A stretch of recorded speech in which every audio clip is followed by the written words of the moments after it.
Gökyüzüne baktım bir kez daha. Yıldızlar suskun ama fısıldıyor hala. Bir rüzgar esti içimde, usulca döndü. Gölgeler kayboldu, kalbim yeniden güldü. Her yıldız bir sır, her sır bir masal.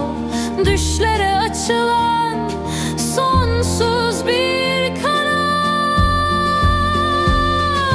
Gökyüzü haritası elimde, kaybolmam asla. Her çizgi bir yön, her nokta başka bir rüya. Aradığım her şey burada, yıldızlarda. Gökyüzü haritası rehberim sonsuza.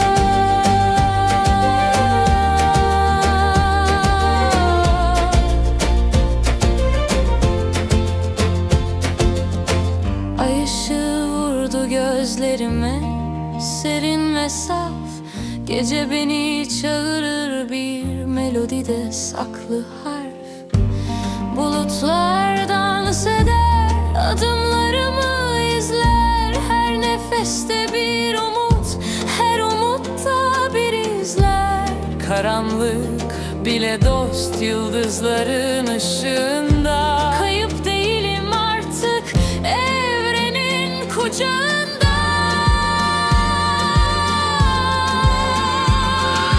Gökyüzü haritası elimde, kaybolmam asla. Her çizgi bir yön, her nokta başka bir rüya. Aradığım her şey burada, yıldızlarda. Gökyüzü haritası rehberim sonsuza.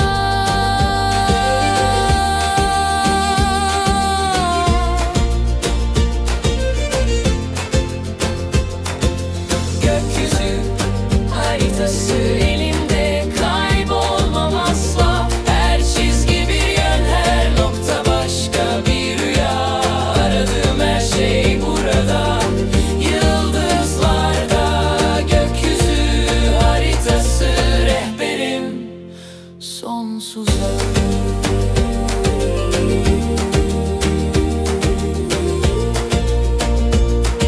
Rehberim sonsuza.